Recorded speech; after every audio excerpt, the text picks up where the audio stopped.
Look, if you're a parent or a teacher, you already know the drill. You know that daily, absolutely exhausting tug of war over screen time. You're probably constantly second-guessing yourself, thinking, wait, am I protecting them here or am I just completely overreacting? Well, today, that guessing game finally ends.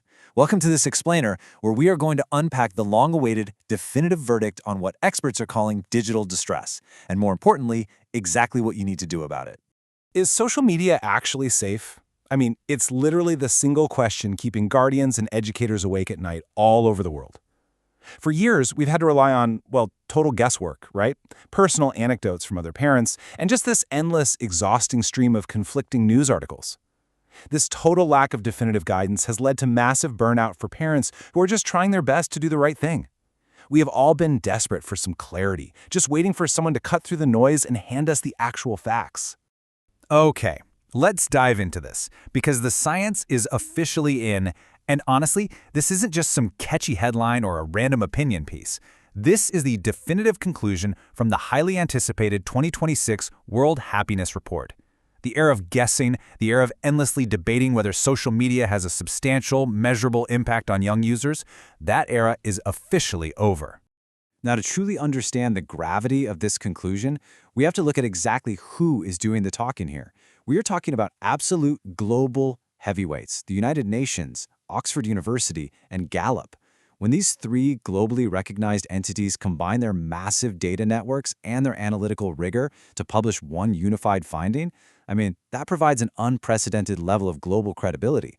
This is quite literally as authoritative as it gets. Now, what's really interesting about this is how these institutions chose to structure their findings. Instead of just putting out some vague, blanket statement, they scientifically categorize the impact into two very distinct tiers. First up, we have direct harms, which the report backs up with what they explicitly classify as overwhelming evidence. And second, we have indirect harms, which are supported by what they call compelling evidence. Let's break down exactly what that looks like. Looking strictly at that first tier, the overwhelming evidence points to something incredibly alarming. The report found that the direct harms caused by social media are not just, occasional anomalies happening to a small handful of unlucky people. They are, in the report's exact words, severe and widespread. We're looking at a devastating scale of impact here that cuts across all demographics, all borders, and all backgrounds. The data now proves this beyond a shadow of a doubt. So, the crucial point is exactly what falls into these heavily researched categories. The overwhelming evidence of direct harm specifically names threats like sextortion and cyberbullying. Let that reality sink in for just a second. These are severe, direct threats.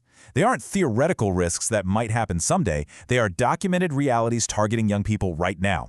Recognizing these specific dangers is the absolute first step in actively protecting against them. And then, beyond those direct threats, there's the compelling evidence regarding the indirect harms. This really brings into focus the intense internal struggles that users are facing every single day. Those troubling indirect harms identified by the report, they are depression and anxiety. Even when the harm isn't as outwardly visible as something like cyberbullying, the compelling evidence strongly links these social platforms to very real, very severe emotional and psychological tolls.